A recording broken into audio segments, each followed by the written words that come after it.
Fiona, you're the elf song. Oh, Fiona. Oh, you're going to do it. Not getting away with it, Lou. Down by the Sally Gardens. So, since the 1840s, the Society of 18th Concert Rooms have had a private hall at Great Brunswick Street, now known as Keir Street, since the rising of 1916. So the reason this has to do with James Joyce is that his family sang here, like his mother, his aunts, his great aunts. And on the 24th of August 1904, in the Grand Irish Concert, James sang down by the Sally Gardens. The newspaper at the time, the Freeman's Journal, said that James was the possessor of a sweet tenor voice singing charmingly, and it originated as a poem from W.B. Yeats from the 1850s. So this is down by the Sally Gardens. Okay. Down by the Sally Gardens, my love and I did meet. She crossed the Sally Gardens, wet little snow white feet. She bid me take life easy as the grass grows under the tree. But I being young and restless, I did not agree. In a field down by the river, my love and I will stand, and upon my leaning shoulder she laid her snow white hand. She bid me take life easy as the grass grows on the wind. But I being young and foolish, and now I am full of tears. Down by the side. Saw that he saw, and then it went so wide, it went out of sight for a moment, and she was trembling in every limb from being bent back so far. He had full view, high up above her knee. No one ever, not even on the swing or wading, and she wasn't ashamed, and he wasn't either, to look in a immodest way like that, because he couldn't resist the sight of the wondrous revealment half offered, like those skirt dancers behaving so immodest before gentlemen looking, and he kept on looking. She would fain have cried to him jokingly, held out her snowy slender arms to him to come, to feel his lips laid on her white brow, the cry of a young girl's love. A little strangled cry wrung from her, that cry that has rung through the ages. And then a rocket sprang and bang, shot blind, and oh! Then the Roman candle burst, and it was like a sigh of oh! And everyone cried, oh! Oh, in raptures, and it gushed out of it. A stream of rain, gold-haired threads, and they shed, and they were all so greeny, dewy stars, falling with gold, and oh so lively, oh so soft. Standing on the staircase, she hears Bartle Darcy tenor singing this song, and it brings back all these memories to her. It's actually, I think, a Scottish ballad. The Ockram in it referred to is an Ockram in Scotland. I know there are several Ockrams in Ireland, but the Scottish ballad called The Lass of Ockram. So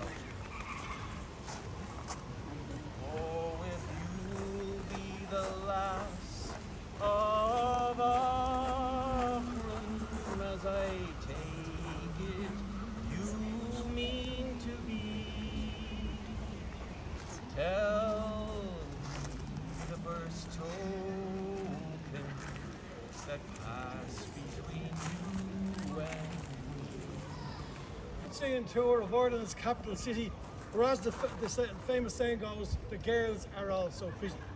Now, before we make our departure and to avoid potential fuss, let me point out to you the safety features on board the bus.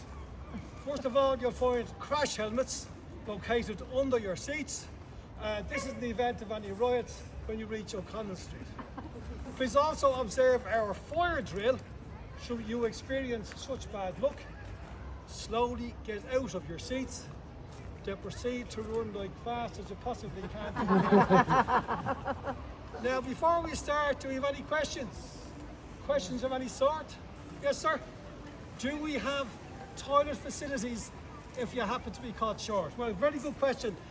Yes and no is the answer. We don't have an actual toilet as such, but I think you'll notice we're travelling on an open top tour bus.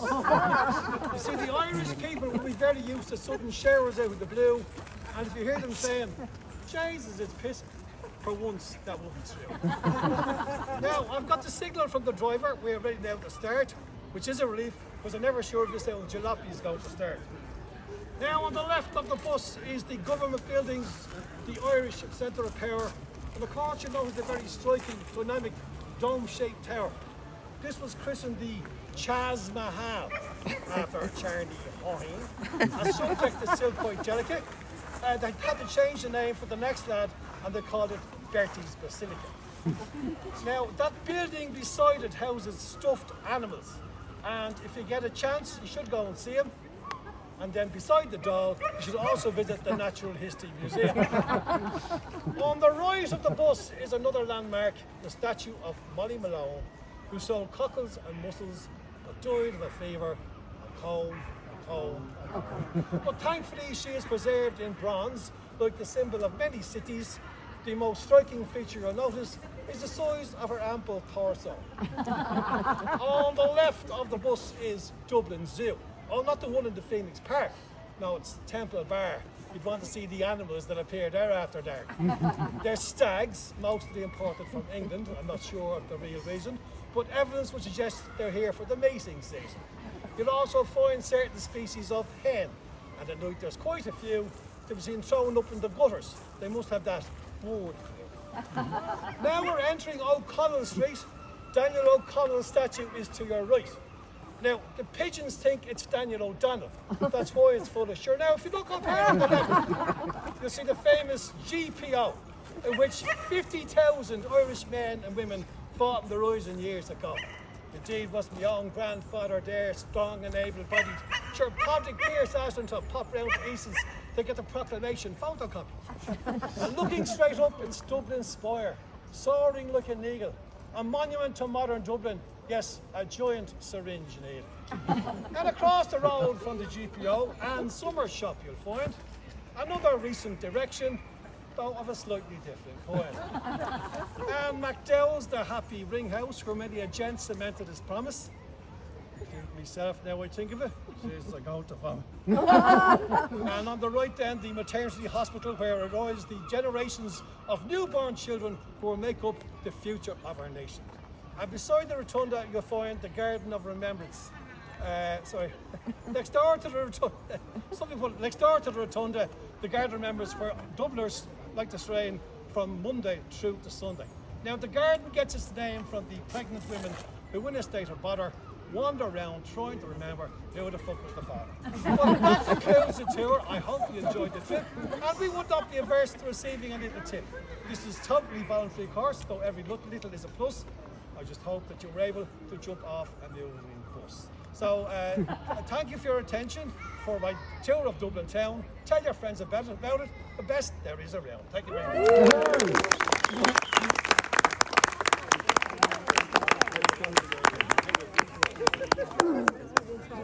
A mobile phone from 1904.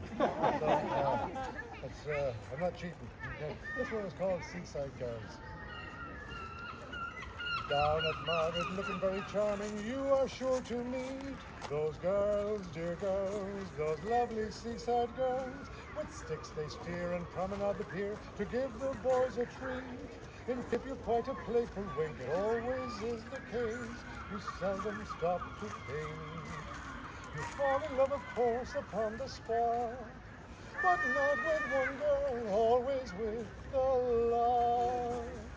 Those girls, those lovely seaside girls, all dimpled smiles and curls, your head it simply whirls. They look alright, complexions pink and white, they've diamond rings and dainty feet, golden hair from Regent Street, lace and grace and lots of face. Those misunderstood, but every Johnny knows it does the eyesight good. The boys observe the latest thing in songs. They learn the time by looking at the clocks. Those lovely seaside girls, all dimpled smiles and curls, your head is simply whirls. They look alright, complexions pink and white, they've diamond rings and dainty feet, golden hair from Regent Street, grace and lace and lots of face, those pretty little seaside girls. Now, when you go to do a little boating just for fun, you take those girls, dear girls, those lovely seaside girls. They all sing, we so dearly love the sea. Their way on board they made.